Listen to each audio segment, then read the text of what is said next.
Pada dasarnya, mesin mobil dibagi menjadi dua, yaitu head cylinder atau kepala silinder dan block silinder atau silinder blok.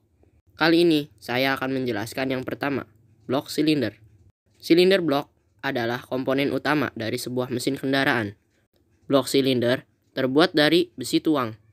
Silinder blok terdiri dari beberapa silinder bor atau lubang silinder. Di dalamnya terdapat piston yang bergerak bebas naik turun. Fungsi piston adalah menerima tekanan hasil pembakaran campuran udara dan bahan bakar, lalu meneruskan tekanan untuk memutar poros engkol atau crankshaft melalui batang piston atau connecting rod. Dan di bagian bawah ada oil pan atau bak oli. Bak oli berfungsi untuk menampung oli mesin. Fungsi oli adalah untuk membantu melumasi mesin pada saat mesin bekerja, termasuk melumasi crankshaft, piston, dinding silinder bor, dan juga untuk melumasi bagian silinder head pada bagian camshaft-nya. Camshaft atau noken as adalah komponen yang terdapat pada mesin 4 tak yang berfungsi untuk mengatur dan menggerakkan katup atau klep valve dengan cara mendorongnya dengan dua tonjolan. Camshaft digerakkan oleh timing chain, rantai kateng yang menghubungkan dengan kruk as.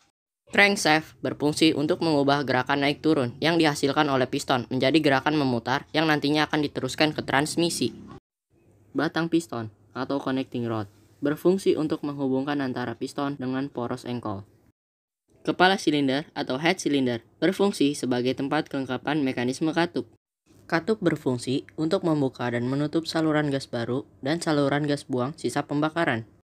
Pegas katup berfungsi sebagai gaya untuk mendorong katup menutup saat katup terbuka akibat tertekan poros noken as dan menjaga agar katup dapat menutup dengan rapat. Spark plug atau busi berfungsi sebagai pemantik api.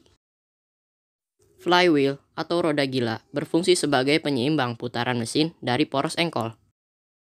Rocker arm atau pelatuk berfungsi sebagai penghubung antara camshaft dengan valve sebagai pengatur naik turunnya buka tutup klep. Karburator memiliki 3 fungsi utama, yakni untuk menggabungkan bahan bakar bensin dengan udara sehingga menciptakan campuran yang mudah terbakar, mengatur rasio perbandingan udara dan bahan bakar, mengendalikan atau mengatur kecepatan mesin.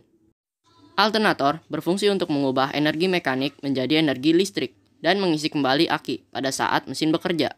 Fungsi utama dari aki adalah untuk menyuplai daya listrik bagi komponen-komponen mobil lainnya.